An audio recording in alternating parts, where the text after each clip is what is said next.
Hello, this is Robert Rickover at Body Learning, and today my guest is Margaret Ullman, who is a glass mosaic artist in Lansdale, Pennsylvania, which is just north of Philadelphia.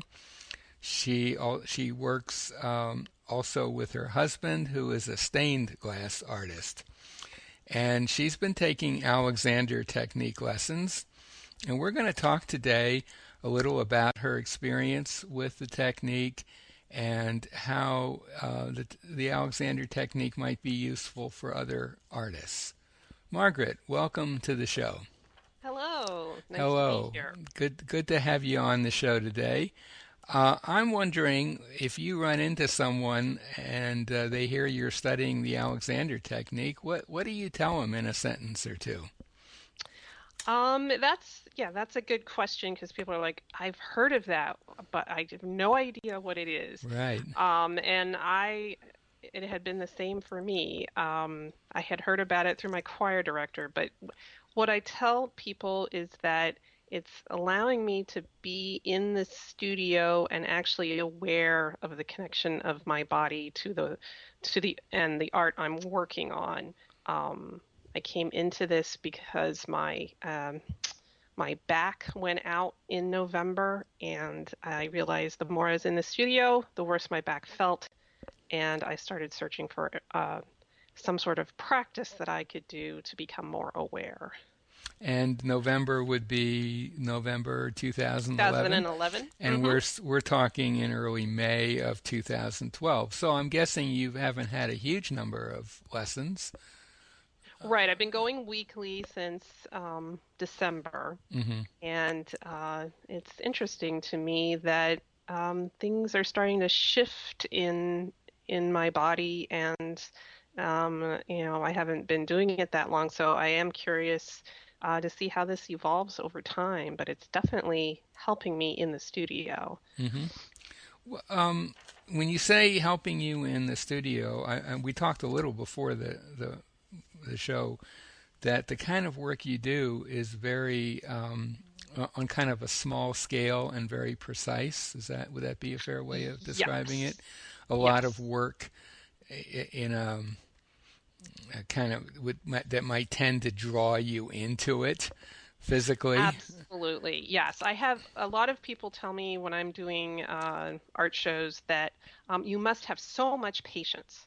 And I don't really have a lot of patience. I think I'm just more so highly focused on what I'm doing, and I enjoy it. But then when I forget about what's happening with my body, that's when I start to feel pain. Um, because there's something about being intensely involved with cutting glass into little pieces and then placing each one in the glue and then gluing it down, and then the process of grouting where I then have to take all the grout back off again because my work has a lot of levels. Um, so it's been a process of my teacher likes to say, let the work come to you Hmm. rather than you going to the work. And I realized that I had been organizing myself around getting as hunched up as close to the mosaic as possible for even though I was setting a timer for like every 20 minutes to take a break. I wasn't really taking a break because I was still in a kind of hunched up position. Hmm. So And I think that what you're describing is perhaps a slightly or is a somewhat more extreme version of what a lot of people are experiencing, say with their computers, kind absolutely. of being drawn into the screen, and maybe even more so with smartphones and other handheld devices. There's Mhm. a huge Mhm. tendency to let the external thing that you're interested in, whether it's your art or your computer screen or your email or whatever, draw you into it. Absolutely. And usually at a pretty unconscious, in a kind of unconscious way. And as I assume you've noticed, that can create a lot of strain on your body. Absolutely. Yes. I think the first concept that my teacher explained to me that really made sense was talking about the integrity of the torso, that your back does not have little hinges in it where you can just bend at will from various points, and being introduced to the idea of softening the knees and changing levels and bending more from the hip joint than trying to make something in my upper or lower back bend. And Hmm. Hmm. it was like, wow, this is exactly, I mean, what I've been doing is my head has been down, my back has been in an awkward position. I work standing, but my table was too low, so I was really having to squish myself in there to see anything. So I raised my workspace and improved the lighting so that it was easier to let the art come towards me, but also to think about, okay, am I trying to bend somewhere that I'm really not designed to bend? Right, right. And of course, our spine does have a certain amount of flexibility, but it's not Oh, yeah, really designed to be the primary hinge, let us right, say. If you're, yeah, right. yeah. And so that's interesting that you made some changes that could fall under the general category of ergonomics. I mean, they're Right. ergonomists are very interested in things like height and um, eye level and so on. But typically, they would prescribe these things. Just do that, and that will take care of a lot of things. It sounds like in your case that what kind of organically came out of the Alexander Technique insights. Absolutely, especially since my teacher is also an artist.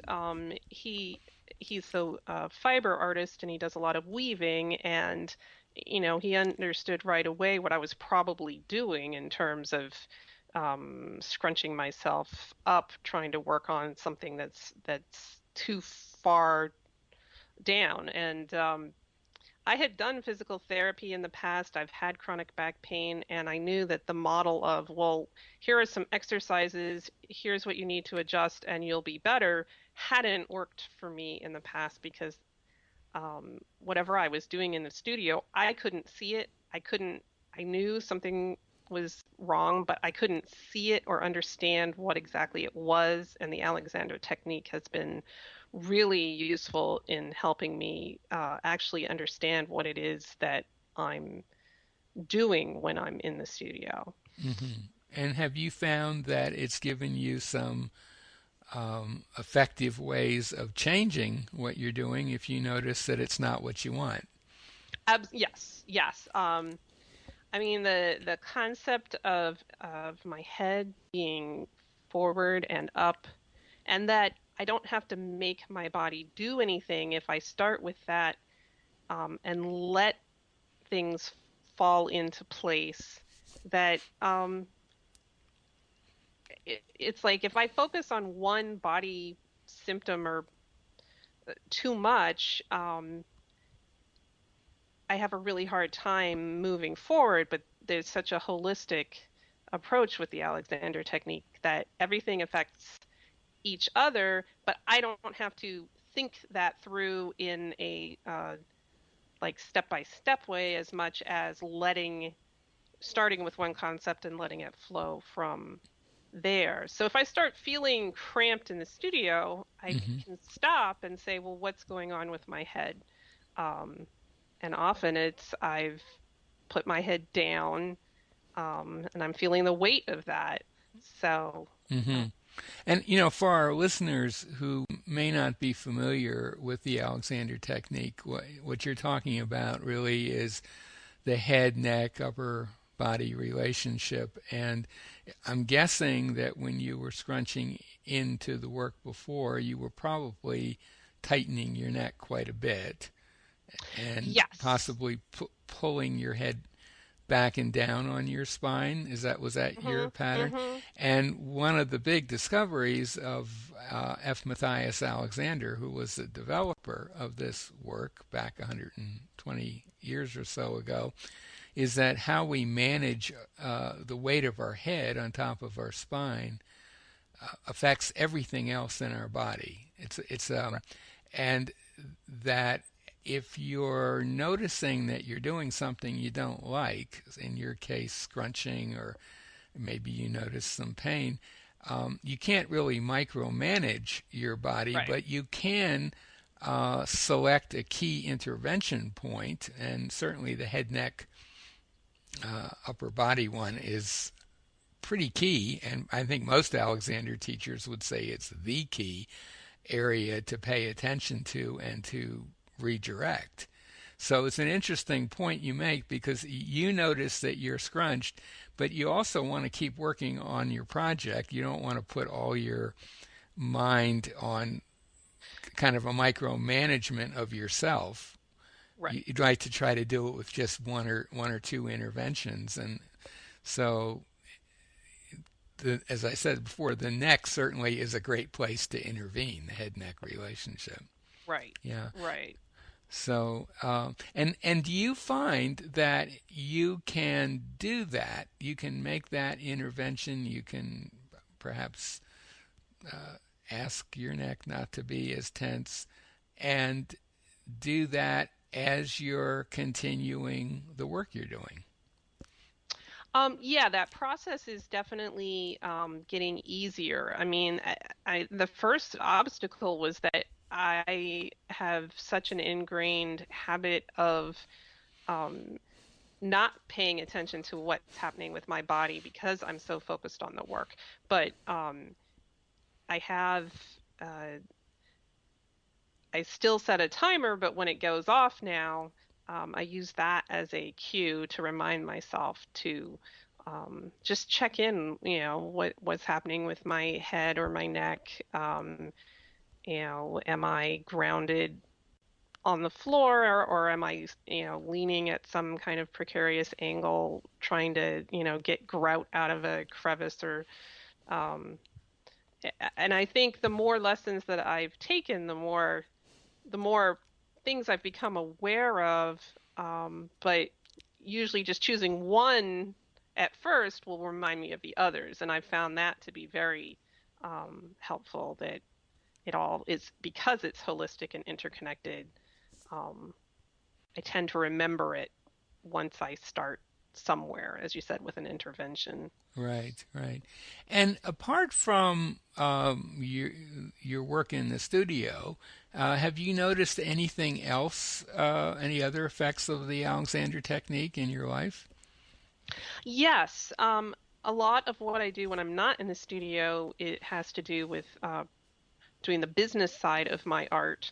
For the past 2 years, I've been doing this full time. Previously, I had a day job and I was laid off, and so I went into doing the art full time, and I spent a lot of time on the computer, which was another place where I was really feeling tension in my shoulders. And I've noticed since practicing, uh, since Alexander teachers seem to enjoy these sitting down and getting back up as a As a as a teaching method, yeah. yes, a teaching method. Yeah. Um, I've noticed that it's getting easier to be at the computer, that a lot of the ideas I had about how what was optimal or ergonomic actually was not helping. I was using a lumbar pillow because I'd had a physical therapist say, well, you always have to keep that lower curve in your back. That's all that matters. That's the important thing. And as my posture started shifting, I realized that that was actually impeding uh, using my back to where my actual strength was in my spine, and the idea of sitting on my sit bones, as it were, um, was much less fatiguing. So I've noticed, other things that I do repetitively, there's been has been shifts, even just walking, Hmm. being Hmm. more aware.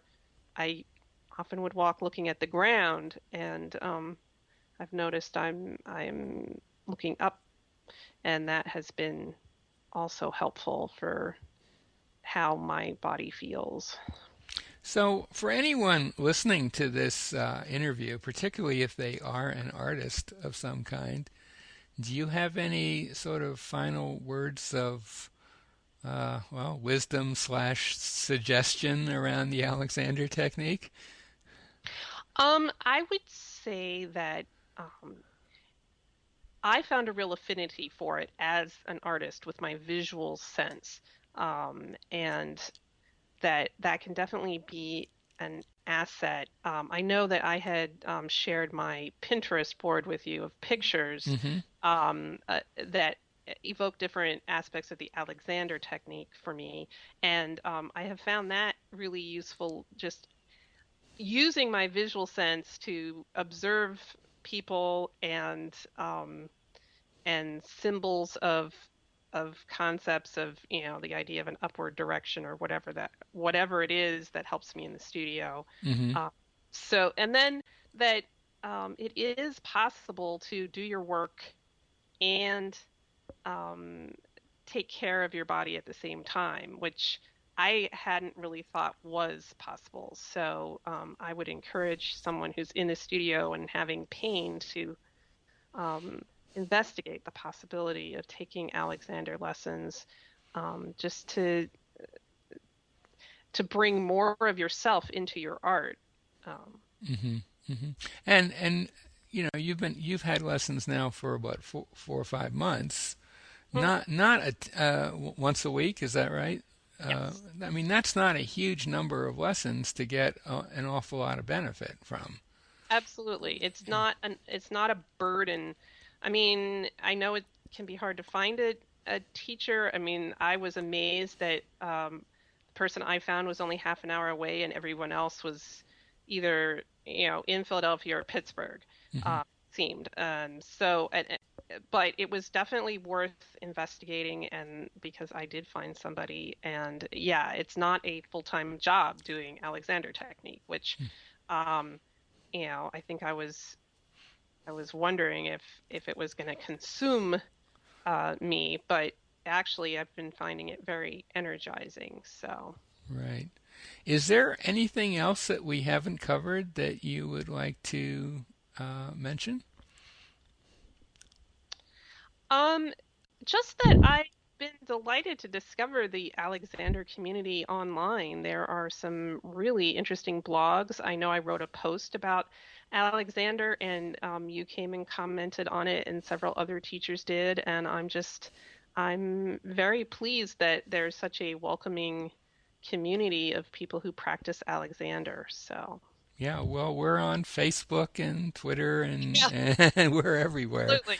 Yeah, Yeah. yeah. Well, thank you so much for this, Margaret. My guest today has been Margaret Ullman, who is a glass mosaic artist who works with her husband, who's a stained glass artist in Lansdale, Pennsylvania, which is just north of Philadelphia. We'll put a link to her website on by the interview. And if anything that we've been talking about intrigues you, we'll put a link also to a website where you can learn more about the Alexander technique and where you can also find a teacher anywhere in the world. Margaret, thank you so much for being on the show. Well, thank you for inviting me. I was very happy to be able to do this.